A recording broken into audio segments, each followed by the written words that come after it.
Hi, this is Paris Wells for the Beauty TV Minute on the Beauty Network. Chances are you're probably not showering properly. But wait, how can that be? It seems pretty self-explanatory. Well, here are 4 things you're probably doing in the shower and why you shouldn't be doing them. Number 1, showering in scalding hot water.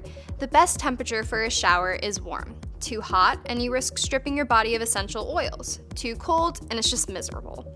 Number 2, you're just applying shampoo to the outer layer of your hair. You want to lather your shampoo into your hair and scalp for 30 to 60 seconds for maximum benefits. Number 3, you're leaving your conditioner in your hair for 60 seconds. Frankly, that's unnecessary, unless the bottle says so. Good news for your morning routine. Number 4, you're brushing the knots out of your hair after the shower. You don't want to brush wet hair.